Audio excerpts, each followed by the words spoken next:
bismillaahi raxmaani raxiim habeen wanaagsan daawadayaal ku soo dhawaada qodobada wararka TV caawa idin hayo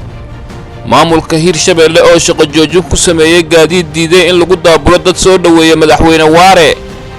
galmudug oo ku baaqday in shir degdeg ah ay isugu yimaadaan wasaaradda waxbarashada xukuumadda Soomaaliya iyo wasaaradaha dowlad goboleedyada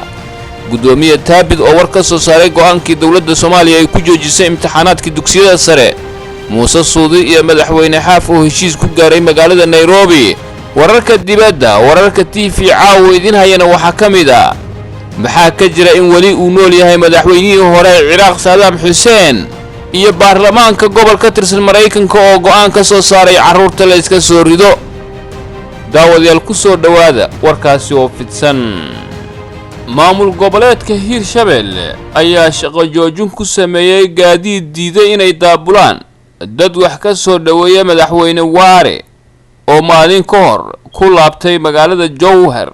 ee xarunta gobolka Shabeellada Dhexe maamulka gobolka Shabeellada Dhexe oo hoostaga dowlad goboleedka Hirshabeelle ayaa tallaabo la yaab leh ka qaaday baabuurta dadweynaha ee ka dhex shaqeeya Muqdisho iyo Jowhar kadib markii ay maalin ka hor diideen inay qaadaan dadweyne badan oo la doonaya in garoonka diyaaradaha ee magaalada Jowhar ay ku soo dhaweeyaan madaxweyne Waare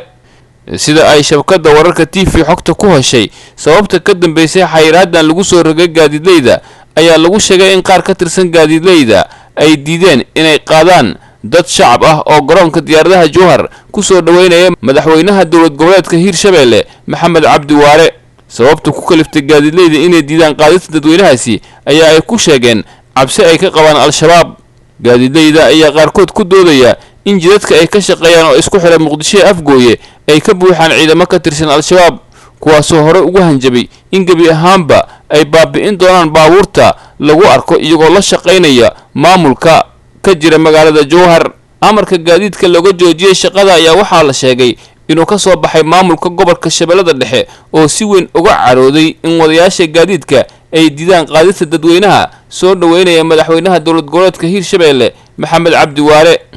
gaadiidleyda ayaa codsaday in shaqada loo fasaxo isla markaana go'aankaasi uu yahay mid ay aad uga xumaanayaan wasaaradda waxbarashada dowlad goboleedka Galmudug ayaa ku baaqday in shir degdeg ah ay isugu yimaadaan wasaaradda waxbarashada xukuumadda Soomaaliya iyo wasaaradaha waxbarashada ee dowlad goboleedyada ee ka jira dalka maamulka Galmudug ayaa ku baaqay in shir degdeg ah ay isugu yimaadaan wasaaradda waxbarashada xukuumadda Soomaaliya iyo wasaaradaha waxbarashada ee dowlad goboleedyada kulankaasi oo looga hadlayo fashilkii ku yimid imtixaankii shahaadiga ee dugsiyada sare oo ay qaadaysay dowladda federaalka ee Soomaaliya kaas oo wasiirka waxbarashada xukuumadda Soomaaliya uu ku dhawaaqay in la joojiyay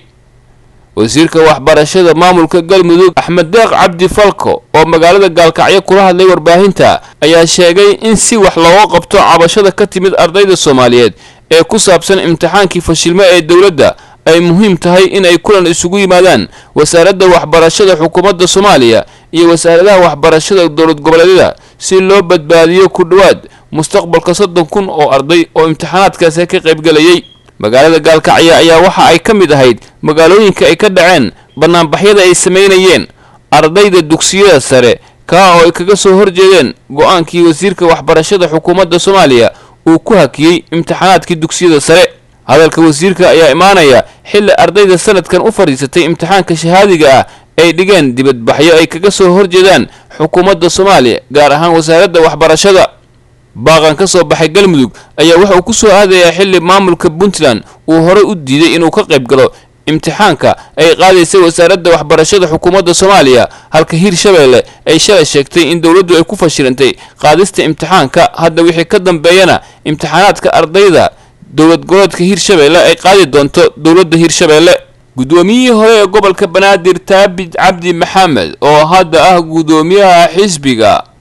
ah gudoomiyaha xisbiga awoodda shacabka ayaa war ka soo saaray go'aankii dowladda Soomaaliya ay ku joojisay imtixaanaadkii dugsiyada sare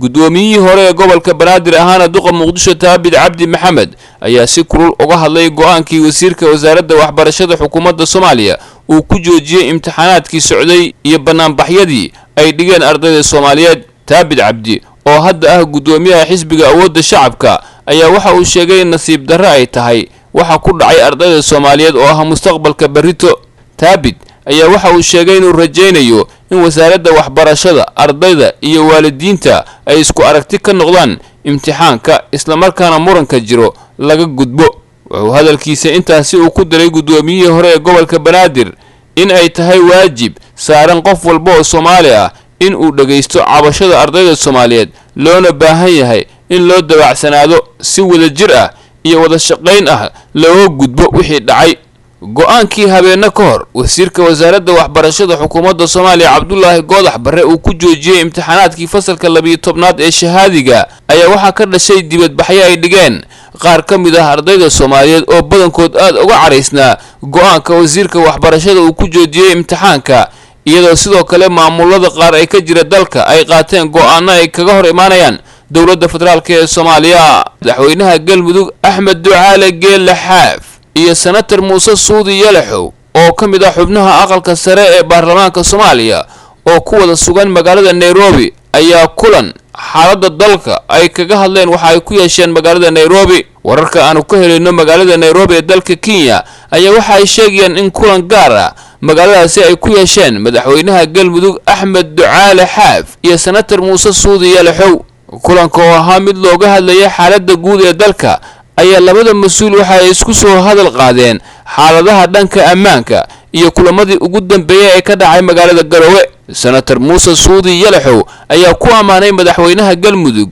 doorka iyo garab istaagiisa ku aadan raadinta maqaamka Muqdisho, waxa uu sheegay in Xaaf uu door weyn ku lahaa arrintaasi. sidoo kale senator Muuse Suudi Yalaxow waxa uu sheegay in mar walba madaxweyne Xaaf uu yahay kan kaliya ee ka hadla maqaamka magaalada Muqdisho. qadiyadda maqaamka caasimadda oo ka mid ahayd ajandayaashii la isku mari waayay kulankii wada tashiga ahaa ee dhawaan magaalada Garowe ku dhaxmaray madaxda dawladda iyo madaxda dawlad goboleedyada ee dalka, ayaa uu sheegay madaxweyne Xaaf inuu ka mid ahaa dadka sida aadka ugu ololeynayay in Muqdisho ay hesho maqaam. inta lagu guda jiray kulanka ayaa waxa ay isku raaceen in la adkeeyo arrinta ku aadan maqaamka caasimadda oo weli dawladda Soomaaliya aysan go'aan rasmi ah ka gaarin, isla markaana tiro dhowr jeer ah khilaaf ka keentay shirka dawlad goboleedyada iyo madaxda dawladda ay ku yeeshaan Soomaaliya. senator Muuse Suudi iyo madaxweyne Xaaf sidoo kale waxay isku raaceen in laga wada shaqeeyo danaha ummadda Soomaaliyeed lagana hortago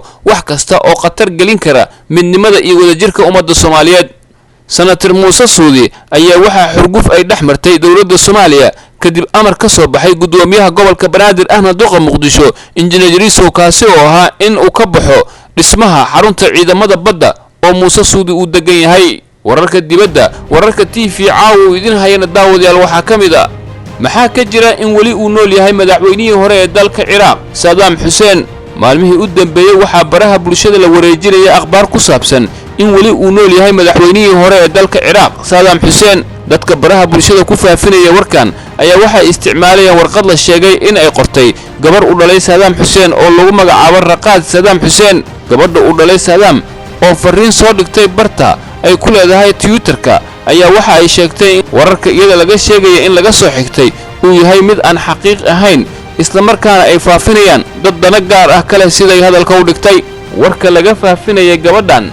ayaa waxa uu qornaa sidan: aabahay maalin kasta wuu ila soo xiriiraa, wuu nool yahay, wuxuuna ku laaban doonaa mar kale xukunka dalka Ciraaq. gabadhan ayaa si cad u beenisay warkaas la sheegay in ayada laga soo xigtay, waxaana arrintan ay ku soo beegmaysaa xilli qareenkii Saddam Hussein uu sheegay in qofka la daldalay uusan ahayn Saddam Hussein balse CIA-da Mareykanka ay dil ku fuliyeen qof u eg Saddam Hussein. xildhibaanada aqalka sare ee gobol ka tirsan Mareykanka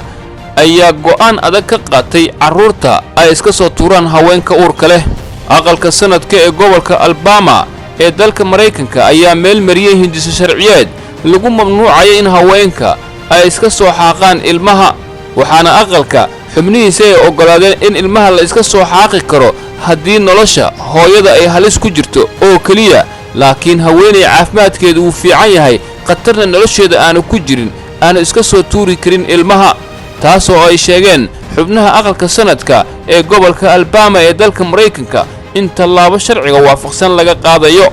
go'aanka aqalka sanadka ee gobolka Alabama uu qaatay ayaa ka dhigan in gobolkaasi uu noqonayo gobolka ugu sharciyada adag ee gobolada dalka Mareykanka. guud ahaan daawadayaal warkii waad caawa kala socoteen wararka TV waa naga inta TV